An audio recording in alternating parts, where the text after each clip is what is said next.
What's good, gamers? Akalon here, and of course, welcome back to each and every one of you. Blizzcon is just around the corner. 2 days, basically. Just 2 more sleeps, and we're there. I think we're all very, very excited for it. I want to talk about kind of like a wish list, but also not really a wish list. Instead, what we're going to be doing is we're going to talk about what we could potentially be getting from BlizzCon and things that may be announced at BlizzCon based on a lot of things that's been said by Phil Spencer, based on a lot of the things that we've heard about the Blizzard-Microsoft merger, and how all of that could potentially impact some really cool announcements. Now, I want to be clear about something here. I don't think that the announcements we're going to get is going to be cinematics or anything of that nature. I think instead, what we're probably gonna get is mentions of things that Blizzard may now be a lot more interested in exploring. So the problem is we already have the broadcast schedule over on Twitter. So we know kind of in what order things are going to be happening. And when you go through it, you have the opening ceremony, which, you know, always really, really, really cool. Then we have WoW What's Next. We have the Overwatch 2 Deep Dive, WoW Classic What's Next, Hearthstone What's Next, and Warcraft Rumblings. Interesting little play on words there. You have the WoW Deep Dive that happens the next day at 12 p.m. Overwatch What's Next, Overwatch 2 What's Next rather, Diablo 4 Community Campfire, and Community Night, and then I don't know, some K-pop group or something.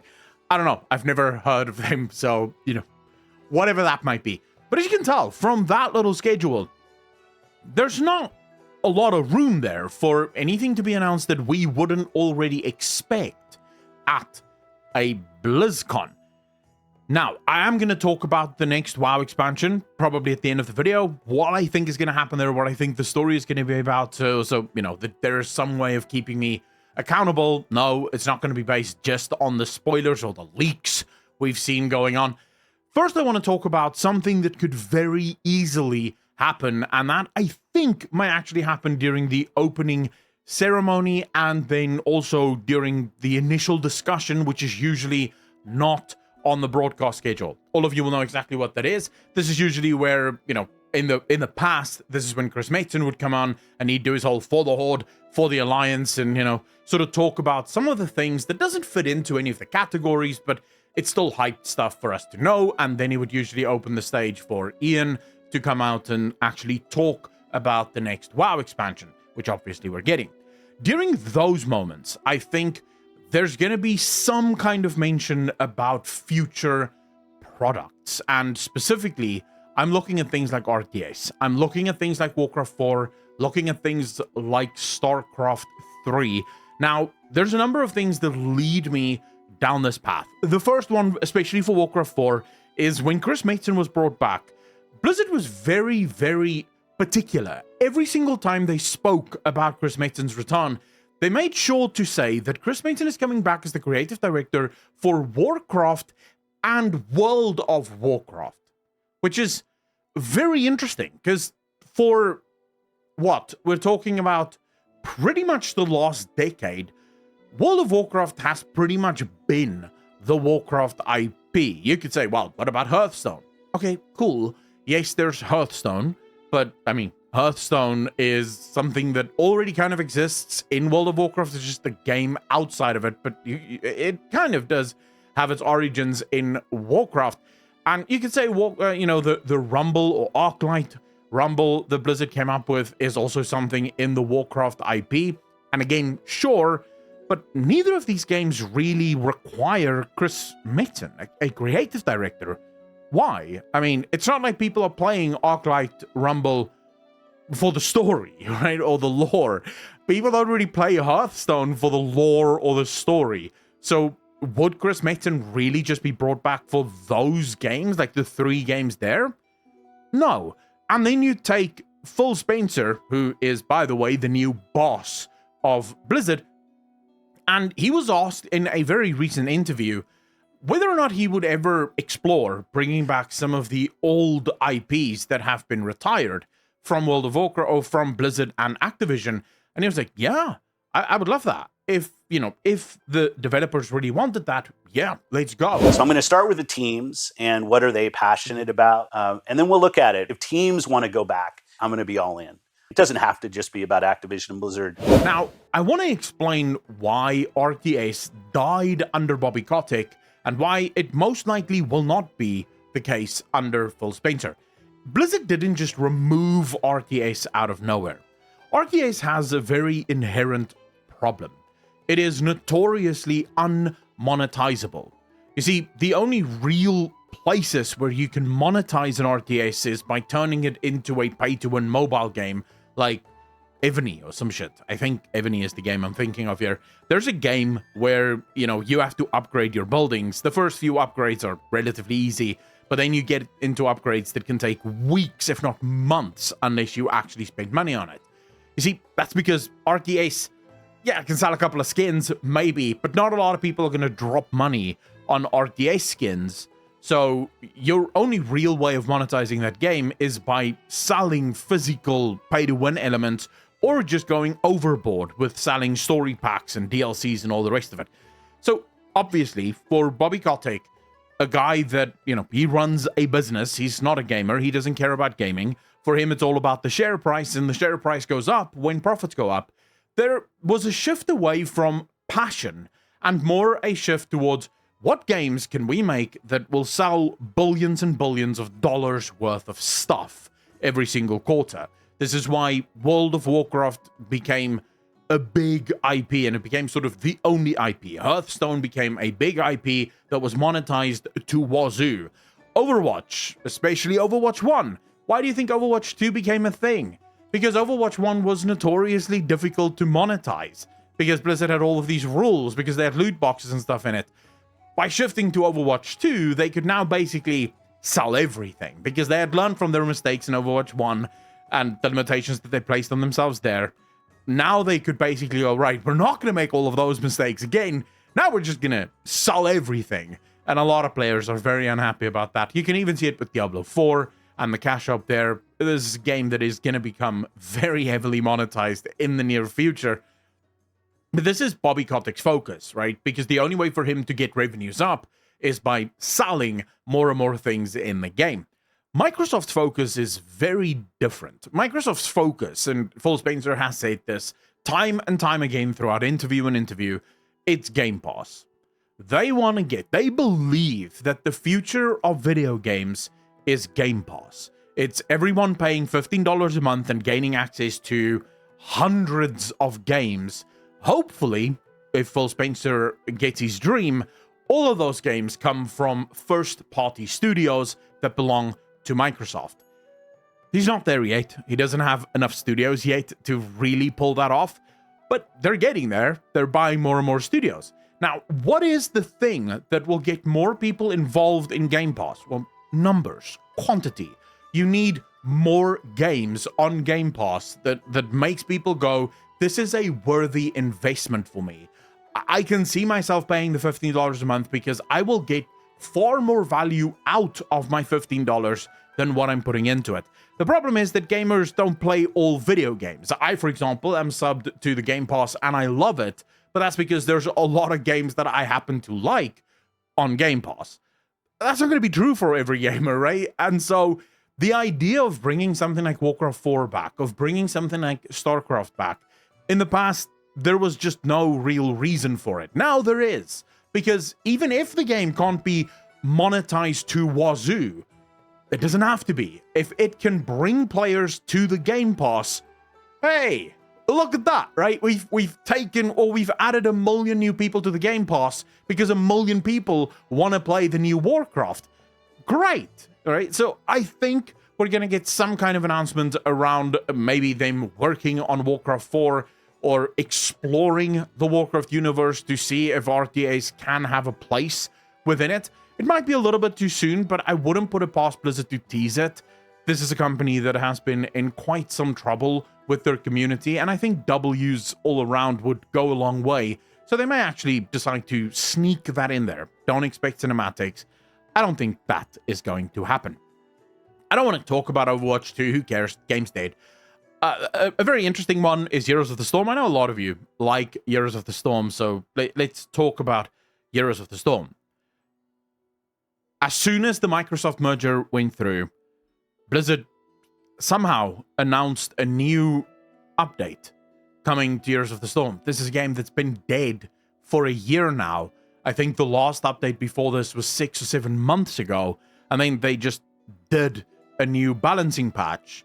And then, like 2 weeks later, they did a new patch that fixed also a bunch of other things. Could that be indicative of a change of scenery? MOBAs are huge. MOBAs are crazy money. The problem with Heroes of the Storm was that a lot of people were playing it. A lot of people enjoyed Heroes of the Storm, but not a lot of people were buying things on Heroes of the Storm. The way it was built and the way it was sort of operated meant that spending money on the game really wasn't necessary. You could absolutely just play the game and be done with it. So you can imagine why Bobby Kotick and the team ultimately decided, you know what, shut this down. We don't give a shit that there may be 1 million or 2 million players. We don't care. Because at the end of the day, we can't find a way to, really monetize this in the best way possible. But see our example from the first one, Game Pass. Microsoft doesn't have its own MOBA. And before people go, but what about Riot? League of Legends is on the Game Pass. Riot does not belong to Microsoft. As much as Microsoft would probably love to acquire it, it does not belong to it. So the success that Heroes of the Storm or League of Legends has on Game Pass also cost Microsoft millions of dollars, if not more than that, to actually get the game onto the Game Pass. So Microsoft isn't really scoring a lot there. It's just increasing the numbers and hoping that people stick around for longer than just playing League of Legends. Its own in-house MOBA? Yeah, I can see Blizzard going apeshit for that.